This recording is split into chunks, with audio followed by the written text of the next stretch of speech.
Two objects cannot occupy the same point in space at the same moment in time.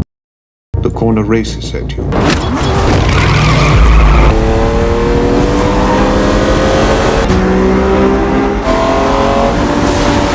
You have perhaps a crisis of identity.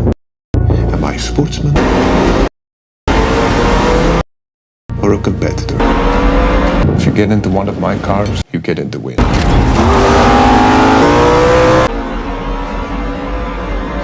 You promised me you wouldn't die! The father deluded himself!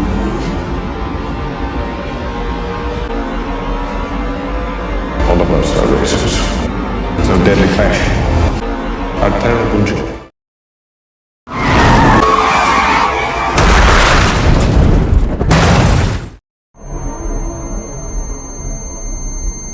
Two objects cannot occupy the same point in space at the same moment in time.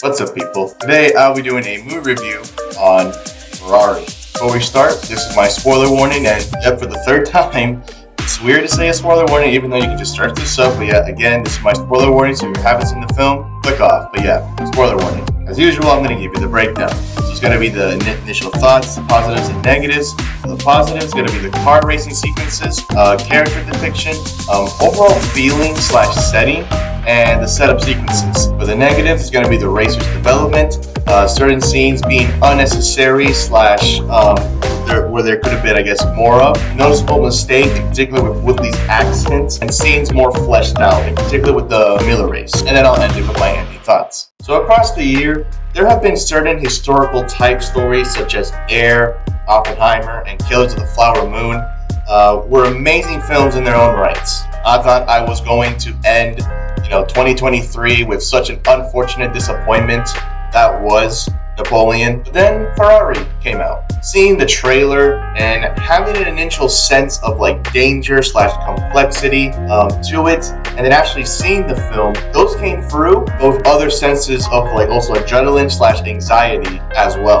This film was a genuine surprise and enjoyed it a lot more than I probably have expected. So first I'll be talking about the car racing sequences. So a big factor to these races really had to do with the cinematography alone. Seeing the different angles of being close to the vehicles, side views, as well as close up to the drivers, seeing their facial expressions. And not just that, across the Miller race, in having shots and actually seeing the cars flying by as well, it really puts you in those vehicles and sucking you into the overall thrilling sequences.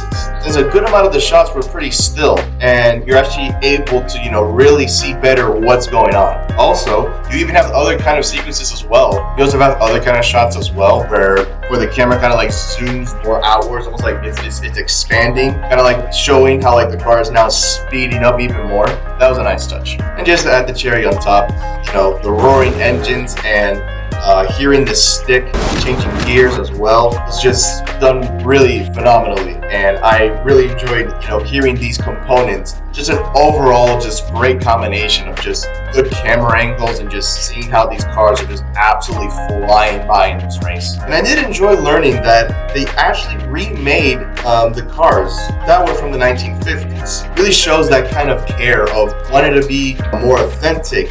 And it really does show in these racing sequences. Alright, next I'm going to go into character depictions. Seeing the kind of person Enzo was, at least portrayed in the movie, and still kind of considering at least some of the artistic licenses being done that aren't necessarily super accurate to his character, but I will say it still felt grounded and clear. This is a man that had a clear mind towards wanting to achieve his goals, being filled with passion and putting on that kind of face in despite what is going on in a very difficult moment in his life. All he can do is just move forward and just not lose that courage that Enzo had inside of him. Such examples being when a press was taking photos of him and one of his drivers along with his wife.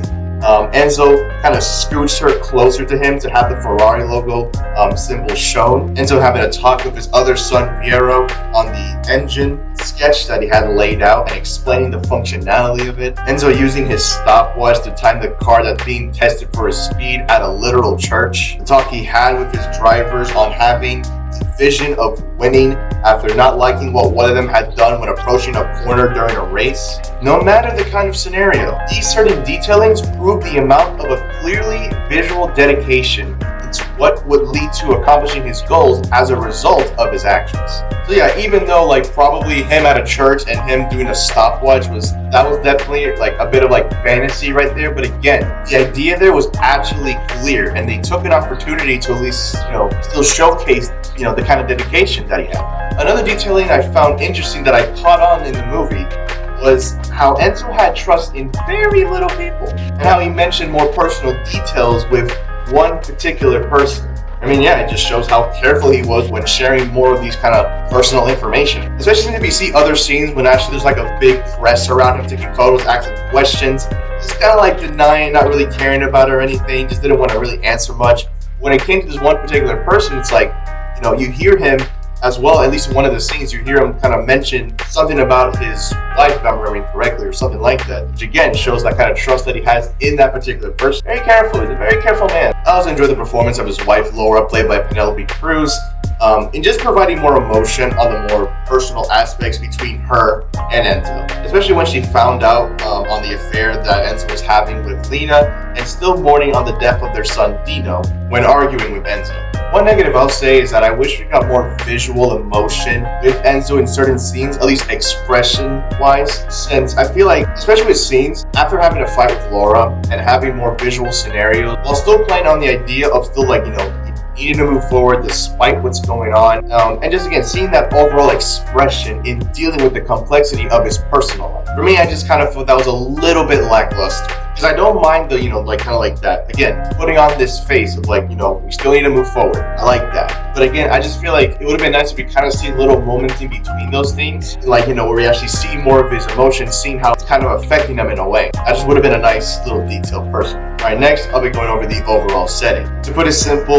the film does immerse you into the year 1957. A lot of it has to do with the costumes, cars, houses, TVs, cameras, all of it. I especially love the capturing of the open landscape of Italy during the Milano race. Just really a beautiful scenery to look back at. And lastly, I'll be talking about setup sequences. Now honestly, I won't lie, I could probably be looking way too deep into this, but I don't know, I feel like a certain sequence, just to give an example of this, it just felt like a real key moment in setting up future events, but also a set of feelings as well that get with it due to its particular placement. A big example was the first crash sequence towards the beginning of the film. You have this sequence of the cars being tested, things seems to be going just fine, then out of nowhere, problems happen, and we see the driver just ragdolling in the air, as well as the car, later crashing down. It was at that moment where we now have this scene in our heads and having this clear visual idea on the adrenaline the drivers feel, but now there is the element of fear and anxiety along with it now. That's why when it eventually got to the the main race, the Milano race, get reminded on that past crash and not knowing when it will happen. At least, that's just how I felt. I don't know, that particular placement in showing that kind of crash sequence, whether it's true or not, either way, having that kind of placement in like the very beginning and seeing that, like at least having that idea, like danger of it, that kind of like placement just really just set the tone when it came to the racing sequences. It may look simple, but honestly, it does a lot, at least to me. Then I'm going into the negatives, starting off with racers' development. There was a definite missed opportunity in really showing more of the racers' side of things. It was nice to see them, writing letters to their wives and having little moments with them and Enzo, just chatting.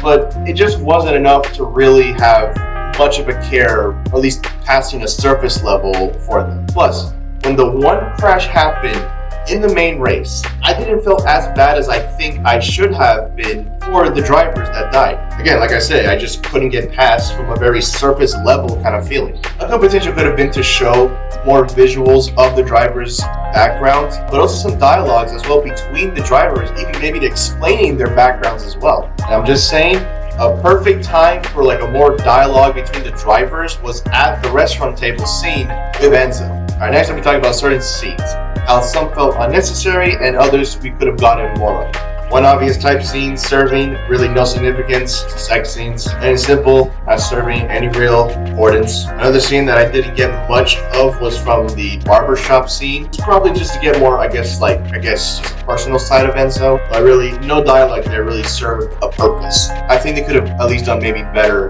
like maybe some of the dialogue sequences in that scene particularly. One scenery I really wish we got more of was Enzo in the actual factory.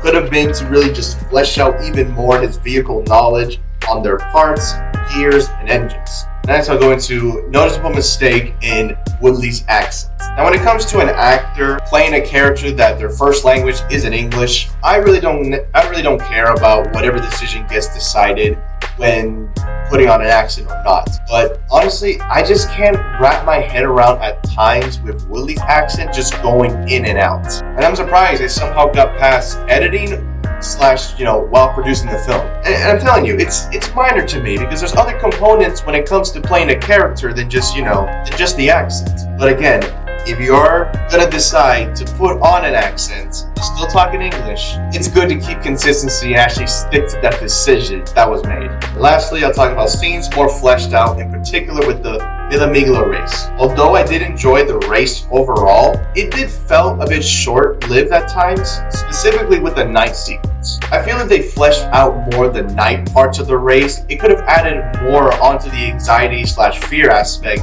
of doing this race. It's just showing the cars having very close moments of almost crashing or almost just veering off the road in a surprising fact.